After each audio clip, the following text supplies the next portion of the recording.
হচ্ছে এবং আমাদের কাছেও ইনফরমেশান আসার সঙ্গে সঙ্গে আমরা কেস রেজিস্টার করি, যা কেস নাম্বার 6625, আরেকটা হলো 70/25। এই দুটা কেসই তদন্ত নেমে আমাদের সাব ইন্সপেক্টর শুভদীপ দেব একজনকে অ্যারেস্ট করে এবং অ্যারেস্ট করে তার কাছ থেকে প্রায় 20টা ড্রাম উদ্ধার করে। পাশাপাশি আমরা 70/25 কেসেও আমরা 2জন চোরকে অ্যারেস্ট করি, যাদের নাম হলো টিটন দে এবং চুটন দাস, তাদের বাড়ি মুরাবাড়ি এবং গৌতমনগর।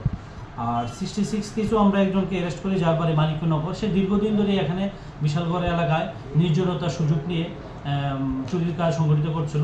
তো আমরা তাকে ওই সময় আমরা অ্যারেস্ট করি এবং তার কাছ থেকে অনেকগুলো জলের ড্রাম এবং অন্যান্য চুরির মাল উদ্ধার করে আমরা কোর্টে প্রেরণ করি।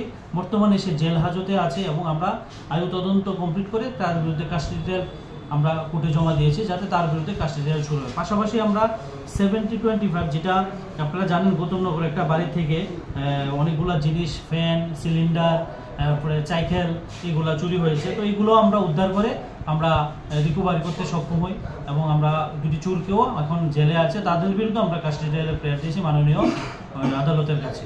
তো এইরকম চুরির যাতে বিশালগড় আমরা বলতে পারি আমরা তৎপর আছি এবং আমাদের চেষ্টা চলছে যে বিশালগড়কে কীভাবে চোরের উপদ্রব থেকে রক্ষা করা যায়। আমরা প্রতিনিয়তই চেষ্টা করছি যে বিভিন্ন জায়গা থেকে যাতে চোররে আমরা কিভাবে আটক করা যায়। আপনারা জানেন রিসেন্ট আমরা দুইটা কেসে সফল হয়েছে এবং আগামী দিনও আমরা আপনাদের মাধ্যমে বার্তা দিতে চাই, যারা এই চুরির কাজের সঙ্গে যুক্ত তাদেরকে আমরা অতি সত্বরে গারদে তুলব।